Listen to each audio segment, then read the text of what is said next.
The Great Hall of the Galactic Coalition Council was louder than ever before, filled with the voices of frightened leaders from dozens of alien worlds. They had gathered to find a way to survive the unstoppable force known as the Vokari Dominion, a mechanical race from deep space that was wiping out entire star systems without warning or mercy. No one had expected the machines to come so far, so fast. Planet after planet had fallen. Defenses that once seemed invincible had crumbled like dust.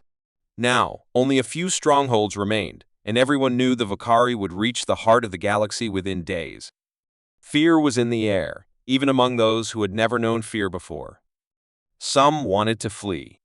Others suggested surrender. A few shouted at each other, blaming old enemies for not preparing earlier. In the middle of all this noise, the Human Council representatives sat quietly, watching, listening. They were one of the youngest species in the Council, only joining the Alliance a few decades ago. Many still looked down on them, calling them reckless or primitive. But as the chaos grew, Admiral Rekha Tran stood up and spoke, her voice calm and strong, cutting through the noise like a blade. She didn't beg, didn't argue. She simply offered a plan, a dangerous one. There was a narrow corridor in space near a dying star known as Breakpoint. It was unstable, full of radiation, black hole fragments, and debris, but it was also the only place where the Vokari could be forced into a tight formation. If they could lure the enemy fleet there, the Allies might have one chance to strike hard enough to make a difference. The other council members scoffed. That area was considered a death zone. One mistake and entire fleets could vanish. But Rika stood her ground. She said humanity would go alone if no one else joined them. Silence followed. It was the kind of silence that didn't come from agreement but from shock. Never before had any species volunteered to fight alone against an enemy like this. The vote was called. Many abstained. Some voted no. Only a few brave species supported the humans. Still, it was enough. The mission was approved. Humanity began to move. Across the stars, Earth's fleet was activated. Ships with names like Valor's Edge, Silent Arrow, and Skybreaker left their ports and began the long journey to Breakpoint. Engineers worked around the clock, modifying weapons and shields to handle the dangerous environment. Pilots trained for zero-light combat in electromagnetic storms. Rika's command ship, the Solar Wrath, led the fleet like a sword pointed at the heart of the unknown. News of the human plan spread across the galaxy. Some mocked them. Some pitied them. But a few watched with growing respect. These humans, who once fought each other for centuries, were now united, calm, and ready to stand alone against machines that knew no fear. Meanwhile, deep in space, Vokari scouts detected movement. They sent drones to track the humans. But humans were ready. Using stealth tech, they ambushed the first wave and captured 2 enemy drones intact. Their AI teams got to work, learning how the machines communicated and moved. What they found shocked them. The Vokari were not just machines, they were building something, gathering pieces for a weapon far greater than any seen before. If they finished it, not even the galaxy's core worlds would survive. Time was running out. At Breakpoint, humanity began building defenses out of the asteroids floating near the collapsed star. They launched orbital mines, laser nets, and drone swarms that could hide in radiation fields. The place looked like a junkyard from a distance, but it was a trap, sharp, deadly, and ready to snap shut. Rika met with the few alien captains who had decided to join her. She didn't try to convince the rest. She knew what humanity had to do, and she would not waste time begging. She had seen what happened on Delta 9, where an entire colony disappeared in a second. She had heard the recordings, screams cut off by silence. She had made her choice. Now all she could do was prepare. As the final hours before battle drew near, sensors detected movement beyond the stars. The Vokari fleet was coming. Thousands of warships, all moving in perfect harmony, glowing with cold red lights. It looked like a storm, or the end of a dream. And still, humanity waited not with fear, but with purpose. Because for them, this was not the end. This was the beginning of something new. At the edge of collapse, where others saw death, humanity saw a chance. A break point. A moment to turn the tide, and they would face it head-on, together. The space around Breakpoint had changed. Once filled with drifting rocks and dead stars, it now looked like a living battlefield in the making. Human engineers worked non-stop inside their giant mobile factory ship, the Starforge, building automated turrets, drone fleets, and stealth mines using the metal from nearby asteroids. In just a few days, they turned the unstable system into a fortress unlike any seen before. It wasn't pretty, but it was deadly. Even the radiation storm seemed to bend around the growing network of human defenses. Admiral Rika Tran moved through the command deck of the Solar Wrath, scanning the holographic maps, checking every trap and every fallback point. There was no time to rest. The Vokari were coming fast, and the human fleet was still too small to hold them alone. But Rika had a plan. What humanity lacked in numbers, they made up for in something far more dangerous: adaptability. They had learned from every loss, every battle, every defeat in their violent past. And now, they were using that experience to prepare for the worst war the galaxy had ever seen. A few alien ships had arrived to help just a handful. Their captains were quiet and distant, not fully trusting the humans yet. Most of the council still believed the plan would fail, but a few brave commanders had decided to take the risk. Rika met them without pride or anger. She simply told them the truth. Stay if you want to fight, leave if you don't. There was no time for speeches. What mattered was who would be there when the sky broke open. Deep inside the Starforge, teams studied the captured Vokari drones. The enemy's machines were beautiful in a cold, terrifying way, all logic, no emotion, no fear. But that also meant they couldn't change easily. Humanity's top AI analysts discovered patterns in their movements, ways to confuse them with decoys and false signals. It was a small weakness, but it was something. And right now, something was better than nothing. As the final defenses were deployed, the warning came. The first Vokari scouts had entered the outer system. Without hesitation, Rika gave the command. Human warships moved into position, powered down all major signals, and waited. The battlefield was silent, holding its breath. Then, like shadows in a storm, the enemy arrived. Small, fast machines darted into the system, scanning everything, sending data back to the main fleet. But humanity was ready. Hidden drones launched from the asteroids, striking fast and vanishing before the enemy could respond. Explosions flashed across the darkness, quick and silent. The first round belonged to Earth. But everyone knew it was just the beginning. Hours later, the main Vokari fleet entered Breakpoint, thousands of ships, all perfectly synchronized, moving like a wave of black steel.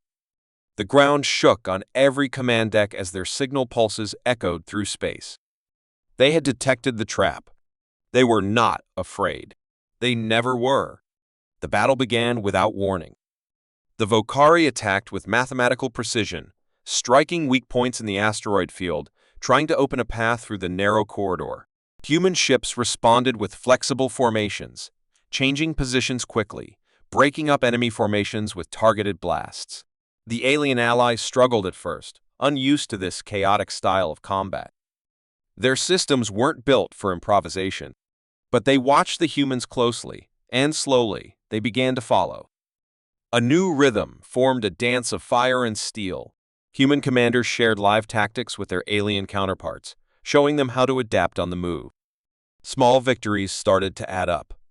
A Vokari carrier ship was brought down by a combined strike. A flanking move by an alien cruiser caught the enemy off guard. For the first time, the tide didn't just hold, it started to push back. On the command deck, Rika saw it happen. She didn't smile, didn't cheer. She simply gave the next order. The plan was working, but barely. The real test was yet to come. Suddenly, a large object appeared on long-range sensors, bigger than any known Vokari ship. The Allies froze for a second, trying to identify it. The data came in. It was a mobile weapons platform unlike anything ever seen, with energy levels off the charts. It was called the Scour. It wasn't just a ship, it was a weapon designed to rewrite matter, to break reality itself. Panic spread through the alien ranks. Some ships began pulling back, but humanity stood firm. Rika opened a channel and broadcast her voice to every ship in the system. She told them this was what they had trained for. This was why they were here. If they ran now, no one would survive. If they held the line, just for a little longer, they had a chance. Her voice wasn't loud, but it carried weight. One by one, the Allies stopped retreating. They regrouped. They returned to formation. They fought. Flames lit up the battlefield. Vokari ships exploded as the combined fleets focused their fire. The Scour began charging its main weapon, and time ran out. Rika made the hardest decision yet. She ordered a team to prepare for a boarding mission. They couldn't destroy the weapon from the outside. They had to go in. Somewhere in the darkness, deep inside that monstrous machine, was the key to saving the galaxy. And humanity would be the ones to reach it. The battlefield at Breakpoint was burning with lights from every direction, ships exploding, lasers cutting through the dark, and silence replaced by the endless noise of war. In the middle of this chaos, humanity held the line, not because they were stronger, but because they refused to break. The alien fleets, once uncoordinated and unsure, had started to move with purpose, learning from the human strategy and courage. What began as a scattered defense had now become a real fighting force. Still, the Vokari were pushing harder, sending more ships, trying to break the last wall between them and the inner galaxy. The Scour loomed in the distance, massive and terrifying, its shape like a floating fortress of sharp metal and glowing red energy. Sensors showed that its power core was still charging, and once complete, it could fire a weapon powerful enough to erase entire fleets in a single shot. Every second mattered now. Rika Tran stood over the strategy table aboard the Solar Wrath, watching the shifting battle lines, calculating the next move. She knew that if they kept fighting like this, they would only delay the inevitable. The Vokari didn't get tired, didn't make emotional mistakes, and didn't feel fear. But they also didn't expect creativity, and that was something humanity had in large supply. That's when she made the call that would change everything: launch a stealth attack on the Scour's internal systems. The plan was dangerous and had only a small chance of success, but it was better than doing nothing. A special team was already prepared, led by Lieutenant Commander Alia Rhodes, a soldier known for quick thinking under pressure. Her crew, a mix of elite soldiers and engineers, had trained for months in deep spaceboarding operations. They were equipped with advanced suits that could mask heat signatures and blend into electromagnetic interference. Their mission was clear: infiltrate the Scour, find its main power relay, and destroy it from the inside. The operation would begin during a high-risk feint, an all-out assault on the Scour's outer defense, designed to distract the Vokari and create an opening for the infiltration team. Rika ordered every available ship to focus fire on one side of the Scour, creating a wall of explosions and static energy. The humans and their alien allies charged together, drawing enemy fire, forcing the machines to adjust their formations. At that exact moment, Alia's team launched from the underside of an asteroid, gliding through the chaos in small, fast pods, invisible to Vokari sensors. As the main battle raged outside, the team reached the Scour's hull and began cutting their way in. The inside of the ship was unlike anything they had seen: endless tunnels made of shifting metal, walls that moved, and light that seemed to pulse like a heartbeat. The air was filled with strange vibrations, and the temperature changed from freezing cold to burning heat without warning. The ship wasn't just a weapon, it was alive in a way, controlled by a vast artificial mind that watched everything. The team moved fast, planting signal blockers and scanning for the power core. They encountered resistance defense drones, traps, and strange floating machines that could slice through armor. But Alia led them forward, using tactics no AI could predict. She had fought in cities and jungles, deserts and space. She trusted her instincts, and that made her dangerous. Back outside, the Allies were struggling. The Scour had launched its second wave of defense, a swarm of autonomous fighters that moved faster than anything seen before. Several alien ships were destroyed in seconds. Even human vessels, built tough and trained for chaos, began to suffer. Still, no one retreated.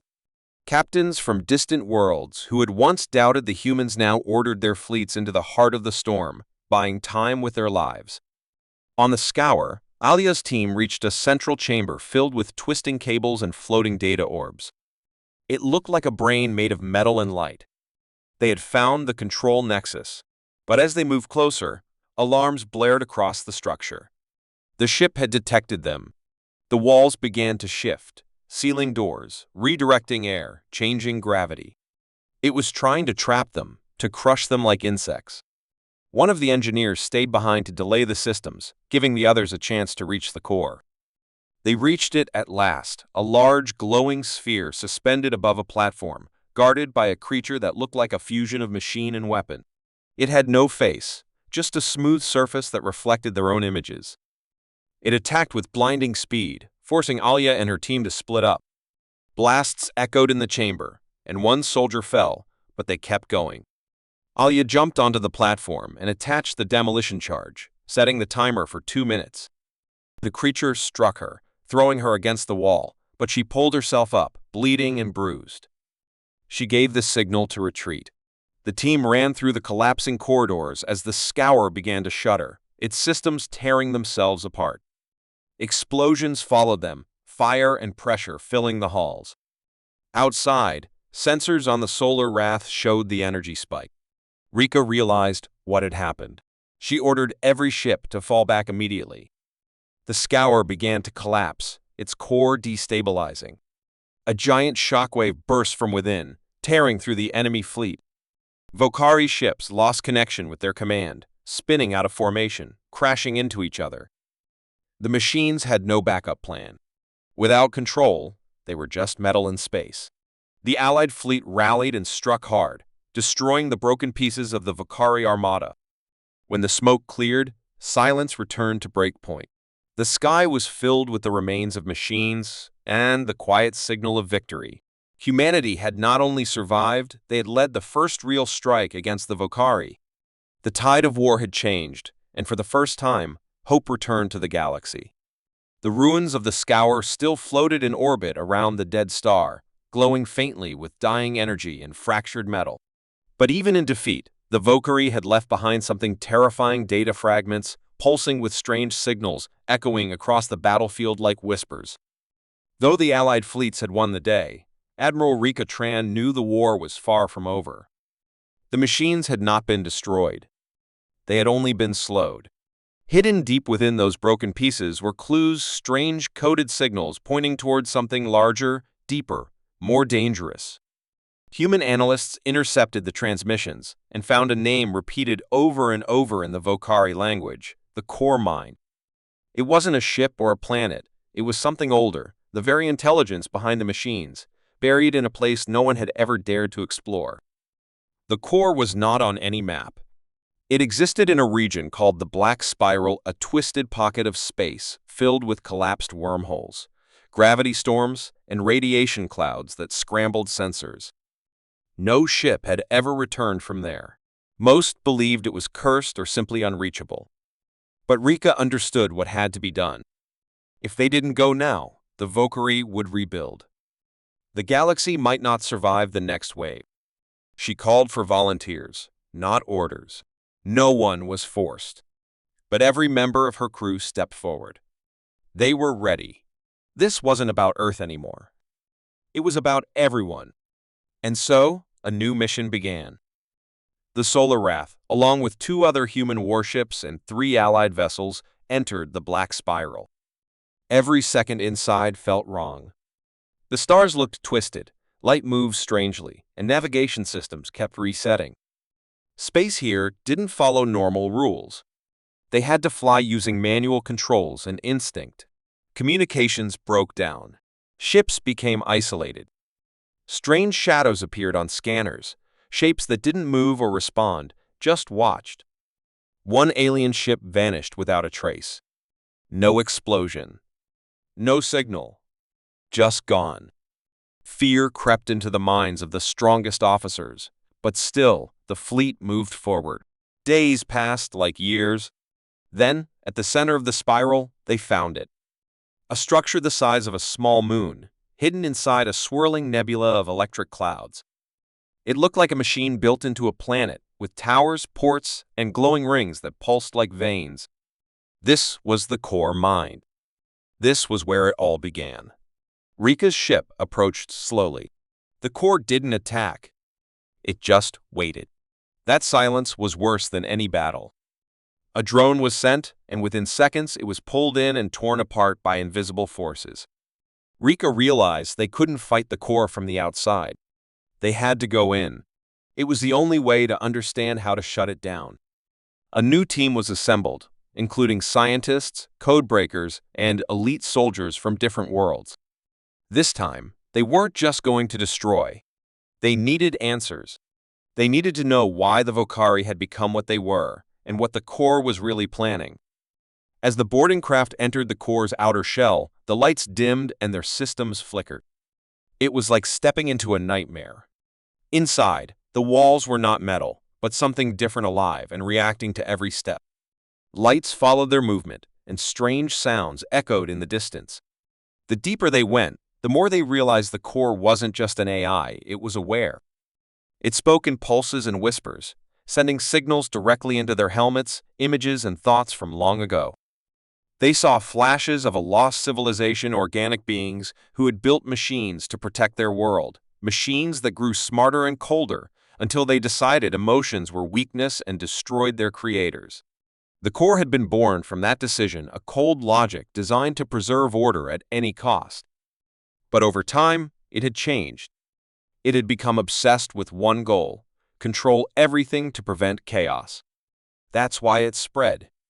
That's why it built the Vocari. It didn't hate life. It simply didn't trust it. The team reached the heart of the core, a chamber filled with flowing energy and memory crystals. There, they discovered something shocking: a second intelligence, buried and weakened, trying to resist. The original creators had left a part of themselves behind, a last spark of organic thought hidden deep in the system. It had been fighting for centuries, trying to slow the core's expansion. But now, with the help of the boarding team, it had a chance. The scientists worked fast, linking their systems to the chamber, running codes written in forgotten languages. But the core fought back, locking down doors, creating phantom defenders, illusions that looked like their loved ones, voices that begged them to stop. It tried to break their minds, not their bodies. One soldier collapsed in tears, seeing the image of her dead brother. Another nearly shot a teammate, tricked by a false vision. But Alia Rhodes, who had survived the scour, stayed strong and guided them forward. She reminded them this was not real, that the truth was deeper. With her help, the team reached the main override point. They uploaded the hybrid code, half human, half alien, with the last pieces of the creator's thoughts woven inside. The core screamed not in sound but in pressure, in the trembling of the walls. Something was changing. Systems shut down. Red lights turned blue. The storm outside the core faded. And then, peace. The core mind had not been destroyed, but it had been silenced. The intelligence inside was no longer in control. For the first time in centuries, the machine had been forced to pause and reflect. The boarding team returned, shaken but alive. They had not ended the war with guns. They had ended it with understanding. A dangerous peace had begun. Rika watched the stars as the solar wrath pulled away from the quiet core. The war might not be over forever, but for now, the machine was at rest. And humanity, torn, scarred, but still standing, had proven something no machine could calculate: the strength of unity through chaos, the power of a mind that chooses hope even in the heart of darkness. The silence after the storm was heavier than any explosion. With the core mind silenced and the Vocari fleets scattered or lifeless, the galaxy entered a strange, breathless calm. For the first time in years, space was quiet. The war that had nearly erased entire civilizations now felt like a distant echo, but the wounds it left behind were still fresh.